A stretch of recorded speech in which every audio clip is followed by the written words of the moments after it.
નમસ્કાર વિદ્યાર્થી મિત્રો, હું ઉપેશ મોદી હોમ એજ્યુકેશન ઊંઝા તરફથી આપ સૌનું ગણિતના ક્લાસમાં સ્વાગત કરું છું. જે વિદ્યાર્થી મિત્રો નવા જોડાયા હોય તેઓ આગળનો અભ્યાસક્રમ સમજી શકાય એટલા માટે જે આપણા આગળના 4 ભાગ ગયા છે એને પણ આપ ધ્યાનથી નિહાળી લેજો. આગળના 4 ભાગ સુધીમાં આપણે પ્રકરણ 1 નું સ્વાધ્યાય 1.3 સુધી અભ્યાસ કરી ગયા. હવે આપણે ત્યાંથી આગળ જઈએ. હવે પછીનો આપણા પ્રકરણનો આપણા અભ્યાસક્રમનો મુદ્દો છે ગાણિતિક સમય સંખ્યાઓની ગાણિતિક પ્રક્રિયાઓ. વિદ્યાર્થી મિત્રો, કદાચ તમને યાદ હશે કે સમય સંખ્યા અને બીજી સમય સંખ્યા, બે સમય સંખ્યાનો આપણે સરવાળો કરીએ અથવા તો ગુણાકાર, ભાગાકાર કે બાદબાકી કોઈ ગાણિતિક ક્રિયા કરીએ તો જવાબ આપણને કેવો પ્રાપ્ત થશે? સમય સંખ્યાઓ. તો આપણે કહી શકીએ કે સમય સંખ્યાઓ સમૃદ્ધતાનો ગુણધર્મ ધરાવે છે. બીજું, સમય સંખ્યાઓ ક્રમનો ગુણધર્મ, વિભાજનનો ગુણધર્મ, જૂથનો ગુણધર્મ પણ ધરાવે છે. પરંતુ હવે આપણે અસમય સંખ્યાઓની વાત કરીએ. અસમય સંખ્યાઓ ક્રમનો ગુણધર્મ, જૂથનો ગુણધર્મ અને વિભાજનનો ગુણધર્મ ધરાવે છે. જેમ સમય સંખ્યાઓ આ 3 ગુણધર્મ ધરાવે છે, એમ અસમય સંખ્યાઓ પણ ક્રમ, જૂથ અને વિભાજનનો ગુણધર્મ ધરાવે છે. પરંતુ બે અસમય સંખ્યાઓની ગાણિતિક પ્રક્રિયાઓ, એટલે કે એક અસમય સંખ્યા અને એની સાથે બીજી અસમય સંખ્યા, એનો આપણે સરવાળો કરીએ, બાદબાકી, ગુણાકાર કે ભાગાકાર કરીએ તો પ્રાપ્ત થતું પરિણામ હંમેશા અસમય સંખ્યા જ હશે એવું કહી શકાતું નથી. ઉદાહરણ જોઈએ કે જેમ કે વર્ગમૂળ 7 વત્તા માઇનસ વર્ગમૂળ 7 બંને અસમય સંખ્યાઓ, અને બંને અસમય સંખ્યાઓનો આપણે સરવાળો કરીએ તો આપણને પ્રાપ્ત થશે વર્ગમૂળ 7 માઇનસ વર્ગમૂળ 7. જો વિદ્યાર્થી મિત્રો બંને વિરોધી સંખ્યાઓ માટે ઉડી જાય, આપણને પરિણામ પ્રાપ્ત થાય છે 0. અને 0 એ કેવી સંખ્યા છે આપ જાણો છો, કેવી છે?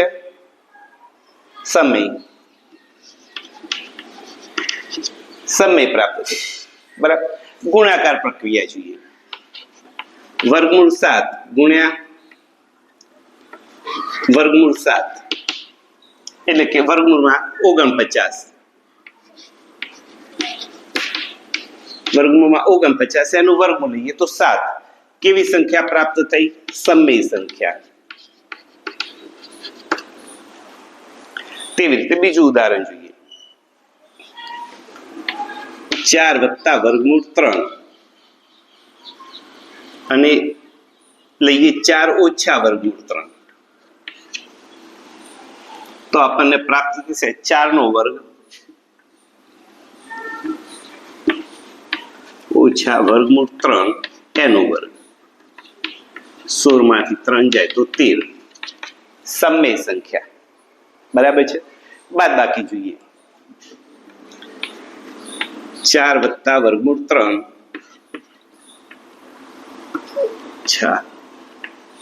4 ઓછા વર્ગમૂળ 3 બરાબર 4 વત્તા વર્ગમૂળ 3 ઓછા 4 વત્તા વર્ગમૂળ 3. 4 ઉડી જશે. માટે વર્ગમૂળ 3 વત્તા વર્ગમૂળ 3 2 વર્ગમૂળ 3 અસમય સંખ્યા. આપણને પ્રાપ્ત તે એટલે કહેવાશે સમય સંખ્યા. બરાબર છે વિદ્યાર્થી મિત્રો?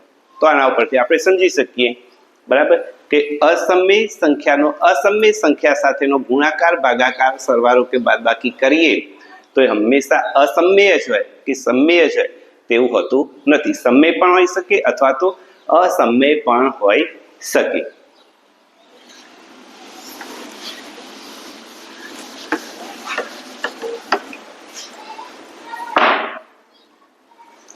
ઉદાહરણ જોઈએ. આપણું ઉદાહરણ 12 ટેક્સ્ટ બુકનું.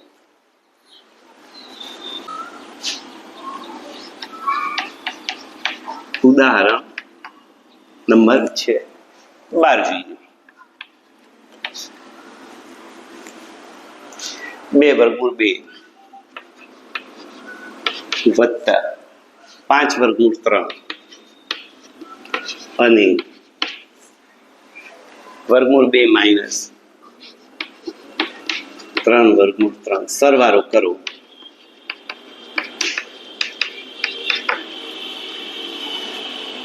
ચલો બંને જોઈએ, આપણે બંનેનો સરવાળો કરીએ.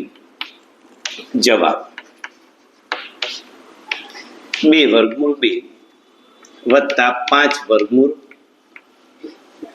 3 વત્તા બંને પદોનો સરવાળો કરીશું તો વત્તાથી બંનેને જોડીએ. વર્ગમૂળ 2 માઇનસ 3 વર્ગમૂળમાં 3 બરાબર વર્ગમૂળ 2 એ પદોને આપણે પાસ પાસે રાખીશું અને આને પાસ પાસે રાખીએ. 2 વર્ગમૂળ 2 વત્તા વર્ગમૂળ 2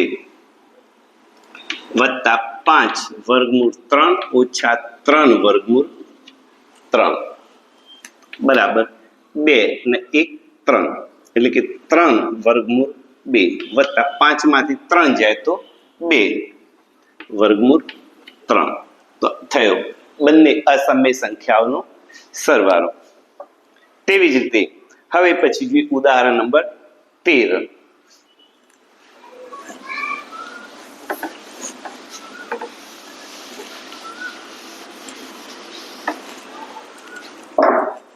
છ વર્ગમૂળ 5 અને 2 વર્ગમૂળ 5 ગુણાકાર કરો.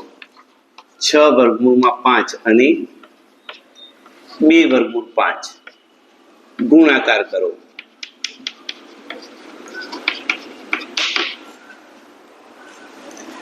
ચાલો વિદ્યાર્થી મિત્રો ગુણાકાર કરવો છે માટે 6 વર્ગમૂળમાં 5 ગુણ્યા 2 વર્ગમૂળમાં 5 લખી શકાય. બરાબર 6 સમય સંખ્યાઓને આપણે શરૂઆતમાં લઈ લઈએ. ગુણ્યા 2 ગુણ્યા વર્ગમૂળ 5 ગુણ્યા વર્ગમૂળ 5 તો 6 દુના 12 ગુણ્યા વર્ગમૂળ 5 ગુણ્યા વર્ગમૂળ 5 એટલે કે 5 બરાબર 60. કેવી સંખ્યા પ્રાપ્ત થઈ આપણને? સમય સંખ્યા. બરાબર છે. ચલો ત્યાર પછી જોઈએ ઉદાહરણ નંબર 14.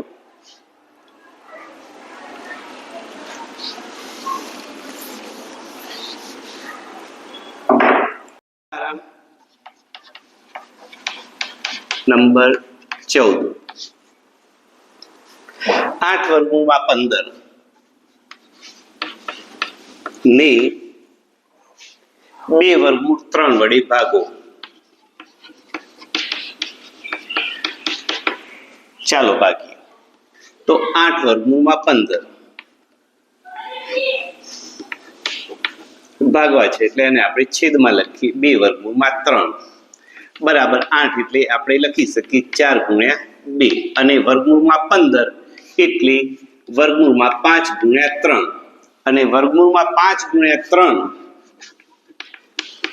બરાબર વર્ગમૂળમાં 5 ગુણ્યા વર્ગમૂળમાં 3 લખી શકાય. અમે આપણે નિત્યસમમાં જોઈશું. હું અહીંયા સીધું લખીશ.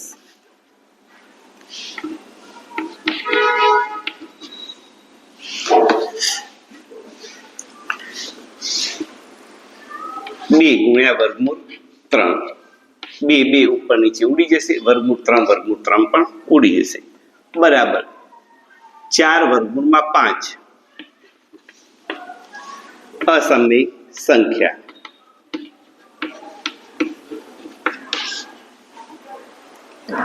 તો વિદ્યાર્થી મિત્રો આ ઉદાહરણ ઉપરથી આપણે સમજી શકીએ કે સમય સંખ્યાનો અસમય સંખ્યા સાથેનો તફાવત બાદબાકી ગુણાકાર કે ભાગાકાર અસમય પ્રાપ્ત થાય છે. ત્યાર પછી અસમય સંખ્યાનો અસમય સંખ્યા સાથેનો ગુણાકાર ભાગાકાર બાદબાકી કે સરવાળો આપણને કેવો પ્રાપ્ત થશે? સમય પણ હોઈ શકે અથવા તો અસમય પણ હોઈ શકે. ચલો ત્યાર પછી આપણે જોઈએ વર્ગમૂળને લગતા નિત્ય સમૂહ. કેટલાક વર્ગમૂળના નિત્ય સમૂહ આપણે શીખી લઈએ જેથી દાખલા આપણે ગણી શકીએ. તો છે વર્ગમૂળને લગતા નિત્ય સમૂહ.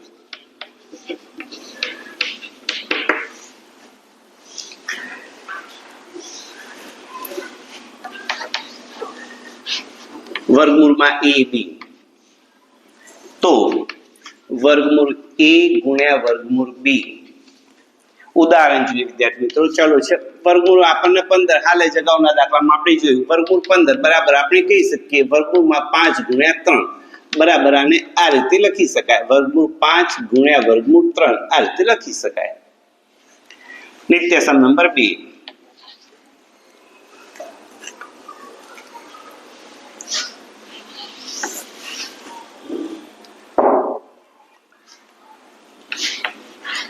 વર્ગમૂળમાં a છેદમાં b બરાબર આને જેમ ગુણાકારમાં અલગ પદ તરીકે લખ્યું એવી રીતે ભાગાકારમાં પણ લખી શકાય. વર્ગમૂળમાં a છેદમાં વર્ગમૂળમાં b. ઉદાહરણમાં આપણે જોઈ લઈએ. વર્ગમૂળમાં 3 પંચમાંશ હોય તો આપણે લખી શકીએ વર્ગમૂળ 3 છેદમાં વર્ગમૂળમાં 5. ત્યાર પછી નિત્યસમ નંબર 3. વર્ગમૂળ a વત્તા વર્ગમૂળ b, બીજા કૌંસમાં છે વર્ગમૂળ a માઇનસ વર્ગમૂળ b. તો આપણે આગળ શીખી ગયા a માઇનસ b અને a પ્લસ b હોય તો આપણે લખી શકીએ આ જે પ્રથમ પદ છે એનો વર્ગ ઓછા બીજું પદ છે એનો વર્ગ વચ્ચે બાદબાકી. તો અહીંયા પણ એવું છે. જો એકમાં પ્લસ એકમાં માઇનસ બરાબર. પ્રથમ પદ છે તો આના ઉપરથી આપણે કહી શકીએ કે વર્ગમૂળમાં a એનો વર્ગ થશે ઓછા વર્ગમૂળમાં b એનો વર્ગ થશે. વર્ગમૂળમાં a એનો વર્ગ એટલે કે a ઓછા b. તો સીધું આપણે લખી શકીએ વર્ગમૂળમાં a પ્લસ વર્ગમૂળમાં b અને બીજા કૌંસમાં વર્ગમૂળમાં a ઓછા વર્ગમૂળ b હોય તો a ઓછા b.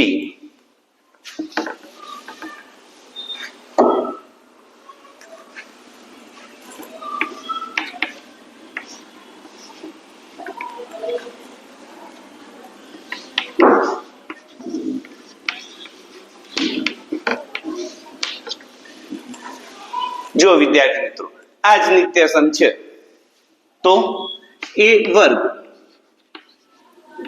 ઓછા એકમાં પ્લસ એકમાં માઇનસ એટલે ઓછા વર્ગમૂળમાં b એનો વર્ગ અને વર્ગમૂળમાં b વર્ગ મતલબ વર્ગ b. ત્યાર પછીનો નિત્યસમ જોઈએ નંબર 5.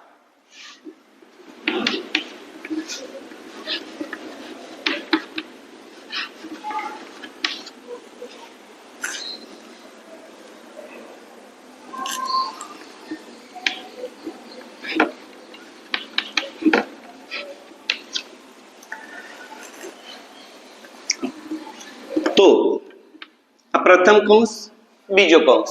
પ્રથમ કૌંસના પ્રથમ પદ વડે બીજા કૌંસના બંને પદોનો આપણે ગુણાકાર બંને પદો સાથે ગુણાકાર કરીશું. એવી રીતે પ્રથમ કૌંસનું જે બીજું પદ છે એનો બીજા કૌંસના બંને પદો સાથે ગુણાકાર કરીશું. તો લખી શકીએ પ્રથમ પદ છે અહીંયા વર્ગમૂળ a તો વર્ગમૂળ a બીજો કૌંસ છે વર્ગમૂળ c વત્તા વર્ગમૂળ d પ્લસ તો પ્લસ વર્ગમૂળ b ત્યાર પછી વર્ગમૂળ c વત્તા વર્ગમૂળ d. તો જો વર્ગમૂળ a ગુણ્યા વર્ગમૂળ c આ નિત્યસમ શીખ્યા વર્ગમૂળ a ગુણ્યા વર્ગમૂળ b એના ઉપરથી વર્ગમૂળ a b લખી શકાય. તો એ રીતે અહીંયા વર્ગમૂળ a ગુણ્યા વર્ગમૂળ c ઇઝ ઇક્વલ ટુ આપણે વર્ગમૂળમાં ac લખી શકીએ. ત્યાર પછી વર્ગમૂળ a ગુણ્યા વર્ગમૂળ d તો વર્ગમૂળમાં ad. ત્યાર પછી વર્ગમૂળ b ગુણ્યા વર્ગમૂળ c તો આપણે લખી શકીએ વર્ગમૂળમાં bc. અને ત્યાર પછી વર્ગમૂળ b ગુણ્યા વર્ગમૂળ b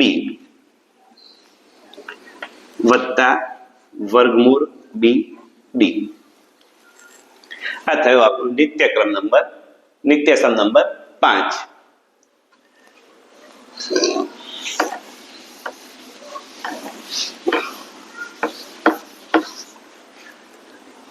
નિત્યસમ નંબર 6,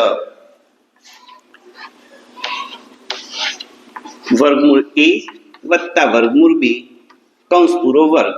તો વિદ્યાર્થી મિત્રો આપણે જાણીએ છીએ a વત્તા b એનો વર્ગ હોય તો નિત્યસમ પ્રમાણે પ્રથમ પદ એનો વર્ગ, બીજું પદ એનો વર્ગ અને વચ્ચે 2 ગુણ્યા પ્રથમ પદ ગુણ્યા બીજું પદ. તો 2 ગુણ્યા પ્રથમ પદ a, બીજું પદ b. બસ આ જ રીતે અહીંયા પ્રથમ પદ a એનો વર્ગમૂળ a એનો વર્ગ, વર્ગમૂળ b એનો વર્ગ, 2 ગુણ્યા પ્રથમ પદ ગુણ્યા બીજું પદ.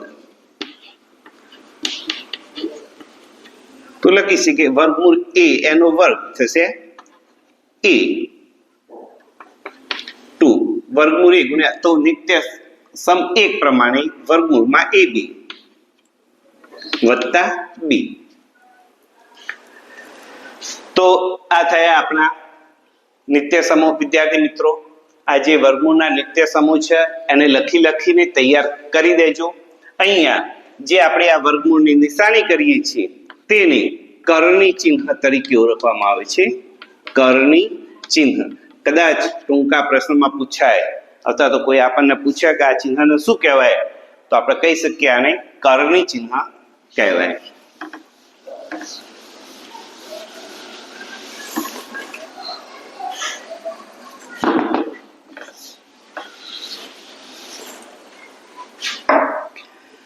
ચલો વિદ્યાર્થી મિત્રો હવે આપણે જોઈએ સ્વાધ્યાય 1.4.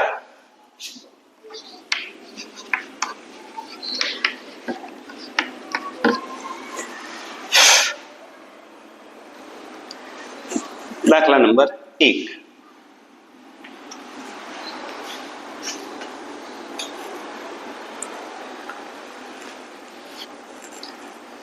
આપેલી સંખ્યાઓનું સમય અને અસમય સંખ્યાઓમાં વર્ગીકરણ કરો. પહેલી આપણને આપી છે 2 ઓછા વર્ગમૂળ 5. 2 ઓછા વર્ગમૂળ 5. તો મિત્રો આપણે કઈ સંખ્યા કહીશું આને? અસમય સંખ્યા. કેમ અસમય સંખ્યા કહી? કારણ સમય સંખ્યા અને અસમય સંખ્યાનો તફાવત છે માટે. તો લખી શકીએ સમય સંખ્યા અને અસમય સંખ્યા નો તફાવત માટે અસમય સંખ્યા. નંબર 2 પહેલાનો બીજો, પહેલો, પહેલાનો બીજો, કૌંસમાં વર્ગ 3 વત્તા વર્ગમૂળ 23,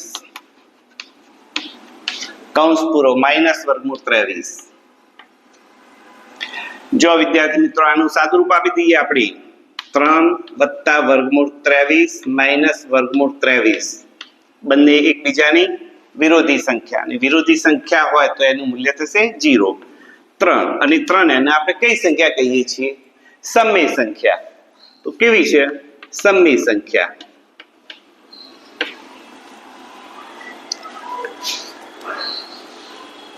ત્યાર પછી 3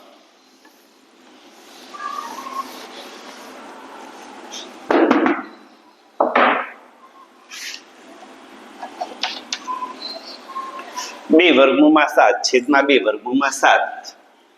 શું છે ભાઈ? વર્ગમૂળમાં 7 વર્ગમૂળમાં પ્રિન્ટ મિસ્ટેક છે. 2 વર્ગમૂળમાં 7 નીચે 7 વર્ગમૂળમાં 7 છે, સુધારી દેજો. 2 વર્ગમૂળ 7 છેદમાં 7 વર્ગમૂળ 7. તો આપણે એનું સાદુરૂપ આપી દઈએ બરાબર 2 વર્ગમૂળ 7 છેદમાં 7 વર્ગમૂળ 7. વર્ગમૂળ 7 7 ઉડી જાય, 2 છેદમાં 7. કઈ સંખ્યા કહી શકીશું? p છેદમાં q સ્વરૂપ માટે સમય, સમય સંખ્યા. કારણ p છેદમાં q સ્વરૂપ છે માટે છે સમય સંખ્યા.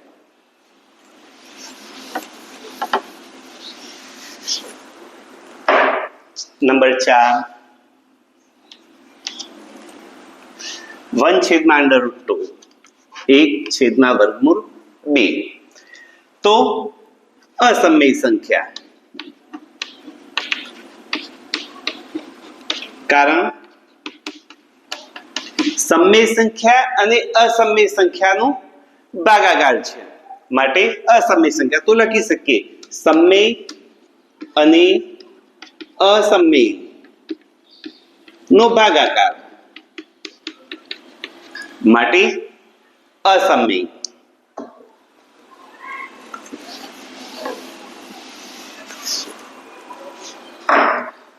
ટુ પાય 2 વિદ્યાર્થી મિત્રો, પાઈ એ અસમય સંખ્યા છે. તો અસમય સંખ્યા ગુણ્યા સમય સંખ્યા તો આપણે જાણીએ છીએ સમય અને અસમયની ક્રિયાઓ કરીએ ગાણિતિક તો આપણને કયો જવાબ પ્રાપ્ત થાય છે? અસમય. માટે અસમય સંખ્યા.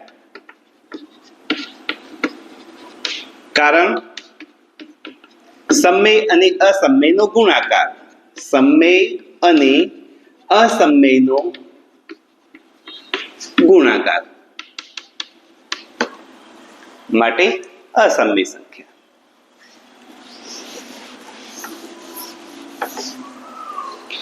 ત્યાર પછી દાખલા નંબર 2. સાદુરૂપ આપો. નંબર 1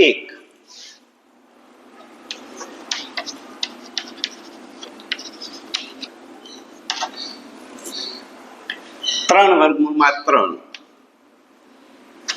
3 વત્તા વર્ગમૂળમાં 3 અને 2 વત્તા વર્ગમૂળમાં 2 2 વત્તા વર્ગમૂળમાં 2.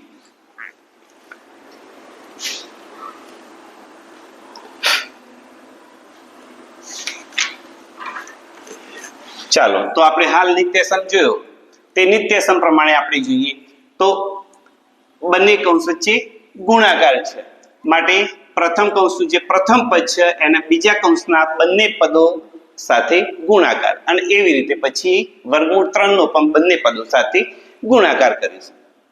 તો લખી શકીએ બરાબર 3 બીજો કૌંસ જે છે એને આખો લખી દઈશું 2 વત્તા વર્ગમૂળ 2 પ્લસ વર્ગમૂળ 3 બીજો કૌંસ આખો લખી દઈશું 2 વત્તા વર્ગમૂળ 2 બરાબર 3 ગુણ્યા 2 એટલે કે 6 વત્તા 3 વર્ગમૂળ 2 વત્તા વર્ગમૂળ 3 ગુણ્યા 2 એટલે કે 2 વર્ગમૂળ 3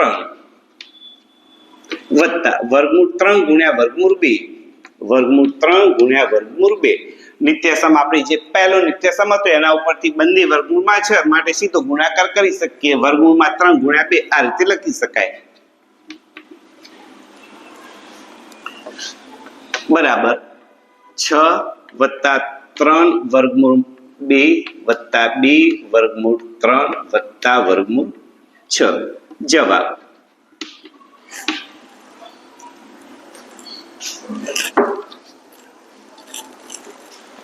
બીજું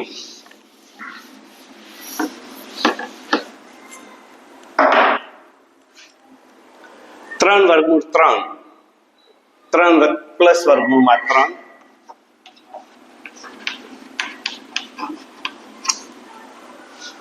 3 માઇનસ વર્ગમૂળમાં 3. હાલ જ આપણે નિત્યસમ જોયો a પ્લસ વર્ગમૂળમાં b અને a માઇનસ વર્ગમૂળમાં b. તો શું હતું? a વર્ગ માઇનસ b. એ નિત્યસમનો અહીંયા ઉપયોગ કરવો છે બરાબર છે. તો પહેલા 3 એટલે આપણે લખીશું 3 નો વર્ગ. એક કૌંસમાં પ્લસ છે બીજા કૌંસમાં માઇનસ છે તો જે બીજું પદ છે એનો પણ વર્ગ બીજા કૌંસમાં આપે છે વર્ગમૂળ 3 એનો વર્ગ. તો 3 નો વર્ગ 9 ઓછા વર્ગમૂળ 3 એનો વર્ગ 3. તો 9 માંથી 3 જાય તો 6. આપણો જવાબ છે 6. 5 વત્તા વર્ગમૂળમાં 1.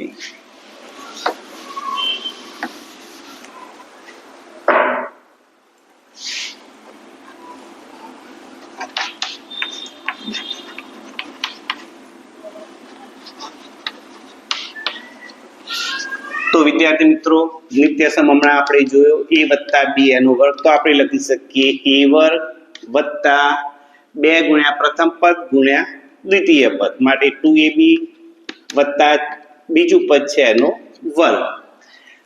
આનો જ અહીંયા ઉપયોગ કરીશું, માટે વર્ગમૂળ 5 એનો વર્ગ વત્તા 2 ગુણ્યા પ્રથમ પદ એટલે કે વર્ગમૂળ 5 ગુણ્યા બીજું પદ એટલે કે વર્ગમૂળ 2 વત્તા બીજા પદનો વર્ગ એટલે કે વર્ગમૂળ 2 એનો વર્ગ બરાબર વર્ગમૂળ 5 એનો વર્ગ 5 વત્તા 2 વર્ગમૂળમાં 5 ગુણ્યા 2 એટલે કે વર્ગમૂળમાં 10 વત્તા વર્ગમૂળ 2 એનો વર્ગ 2, તો કહી શકીએ 5 વત્તા 2 એટલે કે 7 વત્તા 2 વર્ગમૂળ 10. આ જવાબ.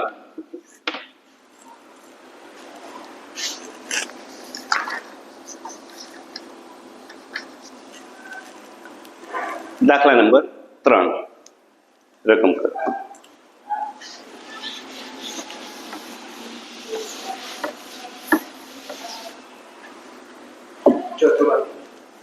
ચોથો ભાગ દાખલા નંબર 4. ચલો પહેલાનો ચોથો. વર્ગમૂળ 5 માઇનસ વર્ગમૂળ 2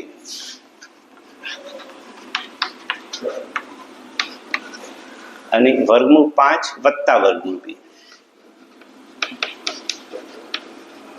જુઓ વિદ્યાર્થી મિત્રો, બે કૌંસ, એક કૌંસમાં સરવાળો બીજા કૌંસમાં બાદબાકી, તો પ્રથમ પદ એનો વર્ગ માઇનસ બીજું પદ એનો વર્ગ, તો લખી શકીએ વર્ગમૂળ 5 એનો વર્ગ ઓછા વર્ગમૂળ 2 એનો વર્ગ, વર્ગમૂળ 5 એનો વર્ગ 5 ઓછા વર્ગમૂળ 2 એનો વર્ગ 2 બરાબર 3. બરાબર છે. ચલો આગળ જઈએ દાખલા નંબર 3 પર. નંબર 3. યાદ કરો કે પાઈને એક વર્તુળના પરિઘ અને તેના વ્યાસના ગુણોત્તર તરીકે દર્શાવવામાં આવે છે. એટલે કે પાઈ = c/d, મતલબ પાઈ બરાબર c/d. તે વિરોધાભાસી છે, કારણ કે પાઈ એ અસમય સંખ્યા છે. આ વિરોધાભાસનો ઉકેલ કેવી રીતે લાવશો? ના, અહીં વિરોધાભાસ નથી.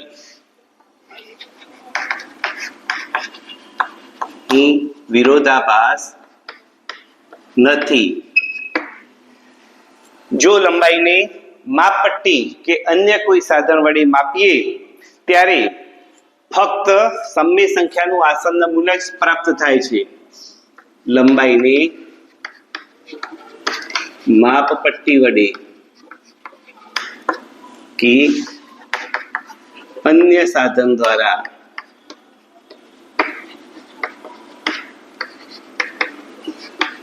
માપીએ તો સમય સંખ્યાનું આસન્ન મૂલ્ય મળશે. તેથી તો માનીએ તો સમય સંખ્યાનું આસન્ન મૂલ્ય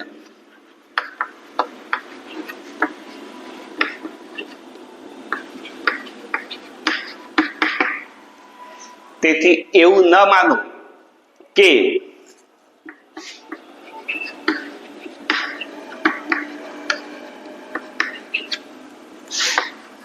શકાય કે C અને D ના મૂલ્યો અસમય સંખ્યા હશે. દાખલા નંબર 4 વર્ગમૂળ 3 ની સંખ્યા રેખાઓ પર દર્શાવો. એને આપણે આવતીકાલે લઈશું. આજે આપણા તાસને પૂરું કરીએ છીએ. વિદ્યાર્થી મિત્રો, તમારા મિત્રોને પણ ચેનલ શેર કરજો, બરાબર છે, લાઈક કરજો, સબસ્ક્રાઇબ કરજો. જય હિન્દ.